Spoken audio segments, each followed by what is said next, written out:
Hay libros que te atrapan.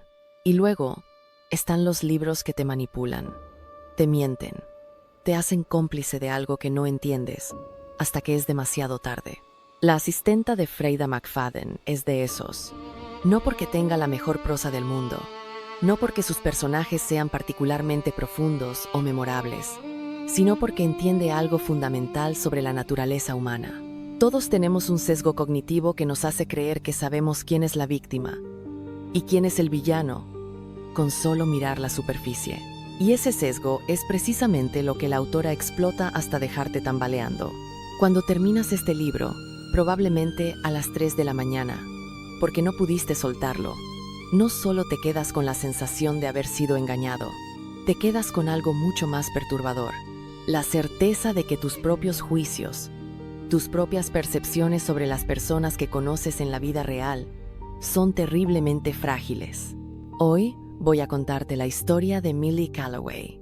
No toda, porque hay giros que necesitas experimentar por ti mismo para sentir su impacto completo, pero sí lo suficiente para que entiendas por qué millones de personas han devorado este libro, por qué es adictivo y, sobre todo, qué nos enseña sobre nosotros mismos cuando juzgamos a otros basándonos en información incompleta.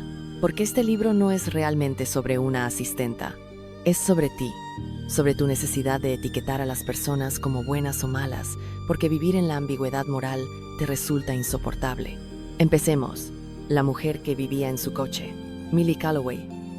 No del tipo de desesperación que sientes cuando se te acaba el dinero antes de la quincena. Estamos hablando de la desesperación que te corroe cuando sabes que en cualquier momento todo puede colapsar. Ha vivido en su coche durante semanas, lavándose en baños públicos, cambiándose de ropa en estacionamientos vacíos, mintiendo a su supervisora de libertad condicional sobre tener un trabajo estable y un lugar donde dormir. Porque Millie tiene antecedentes. 10 años en la cárcel, y si no consigue empleo y vivienda pronto, vuelve adentro. 10 años. Es una eternidad. Suficiente para que el mundo cambie completamente. Suficiente para que tus amistades se evaporen. Suficiente para que tu vida se convierta en cenizas mientras tú estás encerrada observando cómo pasa el tiempo. Y aquí está el primer anzuelo que McFadden te lanza con maestría. ¿Por qué estuvo Millie en la cárcel? No te lo dicen. Al menos no de inmediato. Te dejan especular, crear tu propia teoría. Y mientras tanto, Millie se presenta ante ti como una mujer rota, vulnerable, desesperada por una segunda oportunidad que la sociedad parece negarse a darle. Tu cerebro, entrenado por años de narrativas sobre redención y segundas oportunidades, inmediatamente la coloca en la categoría de víctima de las circunstancias. Tal vez fue defensa propia, tal vez fue un error judicial. Tal vez el sistema la falló como falla a tantas personas. Y así, sin que te des cuenta, sin que hagas una decisión consciente, ya estás de su lado. Entonces llega la oferta que parece caída del cielo. Los Winchester. Nina, una mujer elegante, rica, aparentemente perfecta, necesita asistenta. Alguien que limpie su mansión, recoja a su hija del colegio, prepare comidas. Alguien que viva en la habitación del ático y se mantenga invisible cuando no sea necesaria. Millie acepta inmediatamente. No tiene opción. Es esto o volver a la cárcel. Es esto o seguir durmiendo en su coche, hasta que el frío del invierno la mate lentamente. Y aquí, en esta decisión, aparentemente simple, comienza el juego más retorcido que hayas leído. Nina, la mujer loca. Desde el primer día en la mansión Winchester, algo está terriblemente mal. Nina es extraña, impredecible. Un día es toda sonrisas y amabilidad, agradeciendo efusivamente a Millie por su trabajo. Al siguiente, cruel y caprichosa, criticando cada detalle con una precisión quirúrgica diseñada para herir, ensucia la casa deliberadamente solo, para ver a Millie limpiarla de nuevo. Derrama café accidentalmente, en pisos recién lavados. Deja platos sucios en lugares imposibles y luego observa, con esa sonrisa fría, mientras Millie se arrastra para corregirlo. Cuenta mentiras extrañas sobre su propia hija Cecelia. Dice que la niña hizo cosas que claramente no hizo. Inventa historias que no tienen sentido, como si estuviera probando qué tan lejos puede llevar la ficción antes de que alguien la confronte. Tiene cambios de humor tan bruscos y violentos que Millie no sabe si está lidiando con alguien con problemas mentales severos o con alguien simplemente malvado, disfrazado de víctima de su propia mente. Y luego está la habitación del ático. La puerta solo cierra por fuera. Piensa en eso por un momento. Tu habitación, tu supuesto espacio seguro, tiene una cerradura que no puedes controlar desde adentro. Alguien más decide si estás encerrada o libre. Alguien más tiene el poder absoluto sobre tu capacidad de movimiento. Es más que inquietante. Es una metáfora perfecta sobre el poder y la vulnerabilidad convertida en arquitectura. Pero Millie no puede irse, porque irse significa volver a la cárcel, y ella ya sabe lo que es ese infierno. Así que aguanta. Soporta cada abuso psicológico de Nina. Soporta ser tratada como menos que humana. Soporta vivir en una jaula dorada, donde cada día trae una nueva humillación cuidadosamente diseñada. Y mientras tú lees esto, mientras ves a Nina comportarse como una narcisista psicópata, tu cerebro hace exactamente lo que McFadden quiere que haga. La categoriza automáticamente como la villana. Nina es la mala. Nina es una abusadora rica que disfruta torturando a quien no puede defenderse. Es tan obvio, ¿verdad? La mujer rica, caprichosa, cruel con la empleada pobre y vulnerable. Has visto este arquetipo 1000 veces, en películas, en series, en otros libros. Es el cliché perfecto del privilegio corrompiendo el alma. Pero aquí está la trampa magistral. McFadden sabe que tú sabes esto, sabe que reconoces el patrón, y está contando precisamente con ello para lo que viene después. Andrew, el hombre perfecto. Y luego está Andrew Winchester. Andrew es, en todos los sentidos, el opuesto completo de su esposa. Donde Nina es volátil, Andrew es estable. Donde Nina es cruel, Andrew es amable. Donde Nina humilla, Andrew eleva. Es considerado con Millie de formas que parecen genuinas. La trata con respeto real, no el respeto performativo que los ricos a veces ofrecen a la ayuda. Se disculpa sinceramente por el comportamiento errático de su esposa.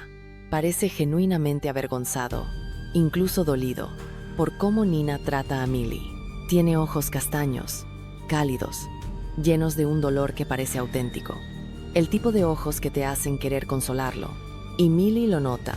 Por supuesto que lo nota, porque Andrew representa todo lo que Nina no es. Decencia, empatía, humanidad básica. Hay una tensión que comienza a crecer. No es explícita, no es burda. Es esa clase de tensión sutil que emerge cuando dos personas se sienten verdaderamente vistas por el otro, en medio del caos absoluto. Andrew mira a Millie como si realmente la viera, no como una empleada intercambiable, no como alguien menor, como una persona con valor propio. Y Millie, hambrienta de dignidad después de años en la cárcel y semanas durmiendo en un coche, empieza a fantasear. ¿Cómo sería ser Nina Winchester? Vivir en esa mansión, usar esos vestidos caros que cuelgan en el closet del tamaño de un departamento, tener a un hombre como Andrew que te mire con ternura en lugar de con desprecio. Un día, cuando la casa está vacía y el silencio se vuelve tentación, Millie hace algo que sabe que no debería. Se prueba uno de los vestidos blancos de Nina, solo para saber cómo se siente durante un momento, solo para imaginar que es alguien más, alguien que merece cosas bonitas, alguien cuya vida no es un desastre constante. Pero Nina la descubre, y todo se desmorona. Nina la encierra en el ático, no por horas, por días, con luces brillantes que nunca se apagan, diseñadas para destrozar tu ciclo de sueño, sin comida suficiente, sin agua adecuada. Una tortura psicológica y física calculada al milímetro. Y mientras Millie sufre arriba, mientras sus súplicas se pierden en el vacío de esa mansión enorme, tú como lector estás furioso, indignado. Quieres que alguien la salve. Quieres que Andrew, el hombre bueno, finalmente intervenga con autoridad. Pero Andrew no hace nada significativo. O más bien, hace lo mínimo posible. Expresa preocupación verbal. Sugiere tímidamente que tal vez Nina se está pasando un poco, pero no la detiene. No abre esa puerta.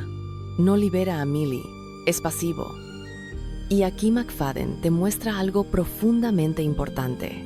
A veces, el hombre bueno que observa el abuso sin tomar acción real es tan responsable como el abusador directo.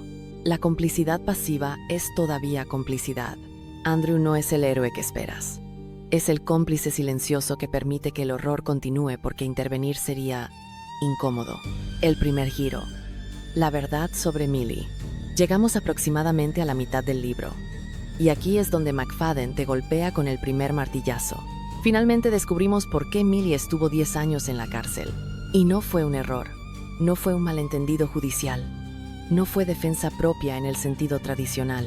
Millie mató a alguien de forma premeditada. Específicamente, mató al novio abusivo de su mejor amiga. Un hombre que la golpeaba sistemáticamente, que la controlaba hasta en los detalles más pequeños, que la estaba destruyendo lentamente frente a los ojos de todos. Y Millie decidió que tenía que morir. No en un momento de pánico, no en defensa inmediata. Lo planeó, lo pensó, lo ejecutó con frialdad y fue a la cárcel por ello, aceptando las consecuencias de su decisión. Ahora la pregunta que te arroja el libro directamente a la cara. ¿Eso la convierte en villana o en heroína? Porque por un lado, es técnicamente una asesina. Tomó la ley en sus propias manos. Decidió unilateralmente quién merecía vivir y quién no. Cruzó la línea más fundamental que tenemos como sociedad. Pero por otro lado, salvó a alguien de una relación que estadísticamente probablemente la habría matado eventualmente. Hizo lo que el sistema legal y social a menudo falla espectacularmente en hacer. Realmente proteger a una víctima de violencia doméstica antes de que sea demasiado tarde es profundamente incómodo, ¿verdad? No puedes simplemente poner a Millie en una cajita mental etiquetada como buena o mala. Es ambas cosas simultáneamente. O quizás ninguna. Depende completamente de tu marco moral personal. Y McFadden te obliga a sentarte con esa incomodidad. Te niega la comodidad de la certeza moral. Pero el libro no termina aquí. Esto es apenas el calentamiento. El segundo giro. La verdad sobre Nina. Y entonces, cuando crees que ya entendiste el juego, descubres la verdad que rompe todo. Nina no está loca. Nunca lo estuvo. Todo lo que has presenciado, cada humillación calculada, cada crueldad aparentemente irracional, cada comportamiento errático que te hizo pensar que necesitaba medicación, fue teatro. Actuación meticulosamente calculada con un propósito que no podías ver. Porque Nina descubrió algo que Millie aún no sabe. Algo que cambia absolutamente todo. Andrew Winchester no es el hombre perfecto atrapado con una esposa inestable. Andrew es un depredador serial. Tiene un patrón oscuro y repetido. Contrata asistentes jóvenes, vulnerables, específicamente mujeres con pasados turbios y opciones limitadas. Mujeres que no tienen red de apoyo. Mujeres a quienes nadie buscaría si desaparecieran. Las seduce lentamente. Las hace sentir vistas, especiales, importantes por primera vez en mucho tiempo. Crea una conexión emocional que se siente auténtica, porque él es bueno en esto. Muy bueno. Y luego, cuando finalmente confían en él, cuando se han enamorado, o al menos desarrollado dependencia emocional, las encierra, literalmente, en ese ático. La habitación del ático con la cerradura que solo abre desde afuera no era idea de Nina. Era diseño de Andrew. Él instaló esa cerradura. Él planeó todo el sistema desde el principio. La habitación es una celda de prisión camuflada como cuarto de servicio. Y Nina lo sabe. Lo descubrió. Probablemente de la manera más horrible posible. La razón por la que Nina trata tan mal a Millie no es sadismo gratuito. Es desesperación disfrazada. Está intentando frenéticamente hacer que Millie se vaya, que huya, que escape antes de que sea demasiado tarde. Porque Nina sabe exactamente lo que Andrew es capaz de hacer con las mujeres que atrapa. Pero Nina también está atrapada en su propia prisión invisible. Si denuncia a Andrew directamente, él la destruye. Tiene años de evidencia cuidadosamente fabricada de que ella es mentalmente inestable. Un peligro para sí misma y para su hija Cecelia. Tiene abogados caros. Tiene conexiones poderosas. Tiene el dinero para sostener una batalla legal que Nina sabe que no puede ganar. Y lo más importante, tiene a Cecelia como rehén emocional. Si Nina lo acusa sin pruebas irrefutables, perderá a su hija en el proceso. Y Andrew sabe esto. Lo usa como control. Así que Nina ha estado jugando un juego largo y aterrador. Documentando en secreto, recopilando evidencia poco a poco, tratando de construir un caso lo suficientemente sólido mientras mantiene la fachada del matrimonio perfecto para el mundo exterior. Y mientras tanto, usando los únicos métodos que tiene disponibles para intentar salvar a las mujeres que Andrew trae a su casa, aunque esos métodos la hagan parecer el monstruo. Comprendes la magnificencia retorcida de este giro. La loca siempre fue la heroína. El perfecto siempre fue el monstruo. Y tú, con toda tu capacidad analítica y tus buenas intenciones, juzgaste exactamente al revés durante la mitad del libro. Porque eso es lo que los Andrew del mundo hacen mejor. Controlar la narrativa, presentarse como las víctimas de mujeres difíciles o inestables, mientras ejecutan sus horrores en las sombras. La alianza inesperada y el precio de sobrevivir. Cuando Millie finalmente descubre la verdad completa sobre Andrew, ya es demasiado tarde para simplemente irse. Andrew la ha encerrado en el ático. No por días esta vez. Esto es permanente. Tiene un plan meticulosamente elaborado para hacer que Millie desaparezca de la faz de la tierra, igual que hizo con otras antes que ella. Mujeres con antecedentes penales que nadie busca con demasiado fervor. Mujeres que el sistema ya había desechado. Mujeres perfectas para desaparecer, sin dejar demasiadas preguntas incómodas. Pero Andrew cometió un error de cálculo fatal. No contaba con Nina. Y aquí es donde el libro trasciende el thriller genérico y se convierte en algo mucho más poderoso.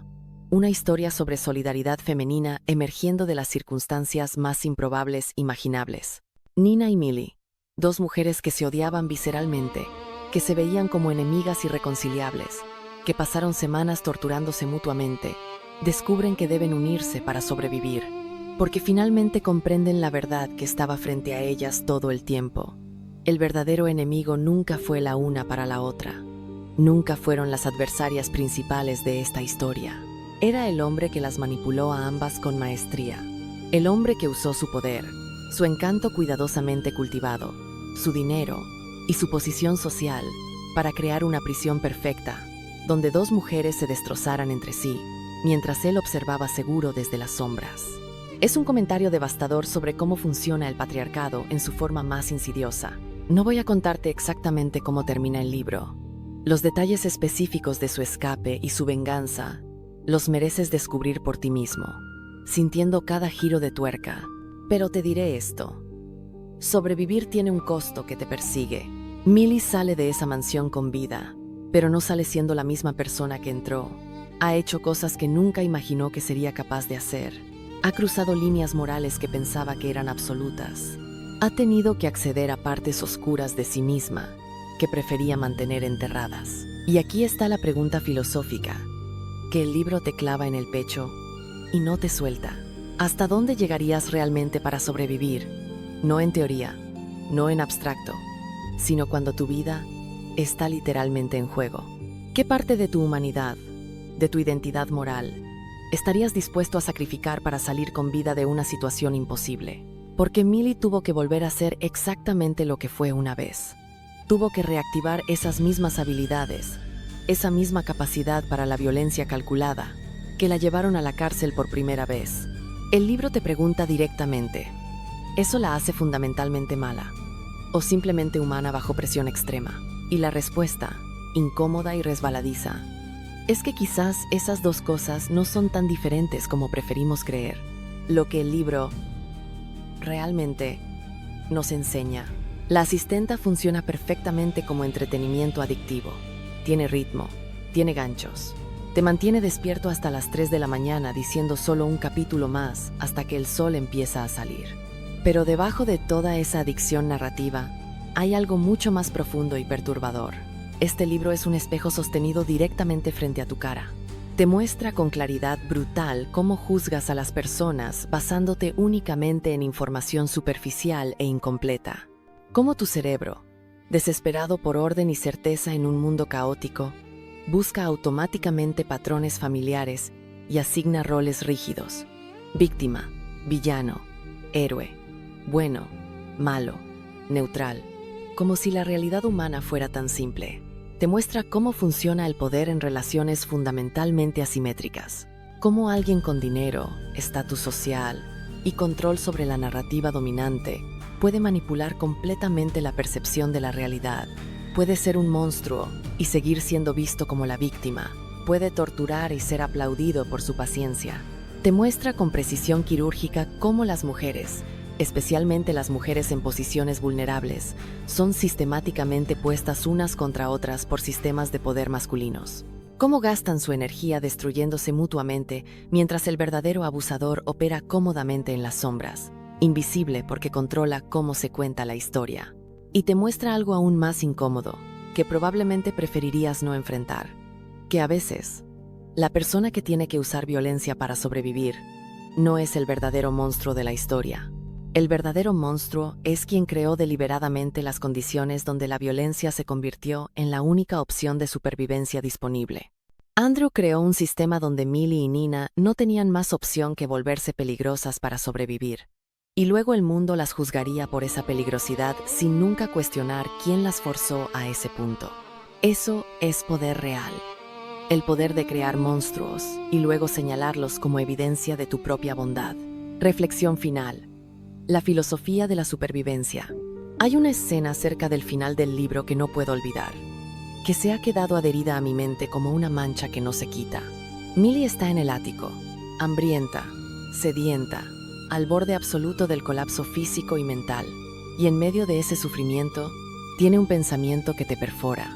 Se pregunta si sobrevivir realmente vale la pena cuando tienes que convertirte en algo que odias profundamente para lograrlo.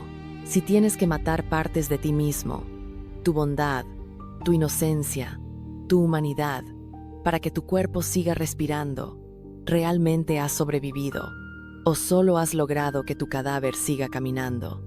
Es una pregunta que todos enfrentamos, aunque casi nunca con tanta literalidad. ¿Qué comprometes de ti mismo? De tu esencia, para sobrevivir en un mundo que fundamentalmente no está diseñado para tu bienestar. Para Millie fue brutalmente literal. Tuvo que matar para sobrevivir, no una vez, sino 2 veces en su vida. Y cada vez que lo hizo, tuvo que cargar con el peso de esa decisión, con la pregunta de si sigue siendo humana o se ha convertido en otra cosa. Pero para el resto de nosotros, las batallas son más sutiles aunque no necesariamente menos destructivas. ¿Cuánto de tu dignidad fundamental sacrificas en un trabajo que te degrada, pero que necesitas para pagar el alquiler? ¿Cuánto de tu verdad auténtica escondes o matas en relaciones donde ser genuinamente tú mismo es peligroso? ¿Cuánto de tu bondad innata abandonas progresivamente en un sistema económico y social que premia la crueldad y castiga la compasión? Estas son las batallas silenciosas de la supervivencia cotidiana. No son tan dramáticas como estar encerrado en un ático, pero te van erosionando igual. Te van convirtiendo en alguien que no reconoces cuando te miras al espejo. El libro no te da respuestas fáciles o reconfortantes. No te dice que Millie es buena o que Millie es mala como si esas categorías fueran reales y estables. Te deja deliberadamente en esa zona gris incómoda donde vive la verdadera humanidad, no las versiones simplificadas que vemos en las películas.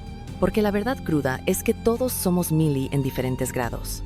Todos hemos tenido que hacer cosas que no queríamos hacer para sobrevivir, para proteger a quienes amamos, para simplemente pasar otro día más. Todos nos hemos convertido en versiones de nosotros mismos, que no reconocemos completamente cuando nos detenemos a pensarlo.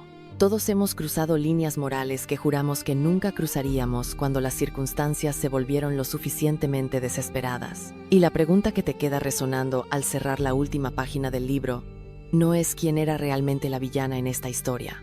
La pregunta verdadera, la que te persigue, es ¿qué haría yo exactamente en su lugar? ¿Dónde están mis propias líneas? ¿Y qué tan firmes son realmente cuando la supervivencia está genuinamente en juego? Y la respuesta honesta, la que probablemente no quieres admitir en voz alta ni siquiera a ti mismo, es probablemente haría exactamente lo mismo que hizo Millie.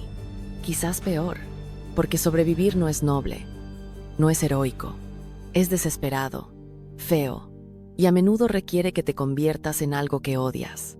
Y el libro te hace mirar directamente a esa verdad sin permitirte apartar la vista. El espejo que no querías ver. La asistenta no es un libro perfecto. Tiene huecos lógicos, tiene coincidencias demasiado convenientes, tiene personajes que actúan de formas que no siempre tienen sentido completo, pero eso no es lo importante. Lo importante es que te hace cuestionar todo lo que creías saber sobre moralidad, justicia y supervivencia. Freida McFadden entendió algo fundamental. No te está vendiendo un thriller, te está vendiendo un espejo que refleja tus propios prejuicios, tus propias suposiciones, tu propia incapacidad para ver la complejidad en otros seres humanos.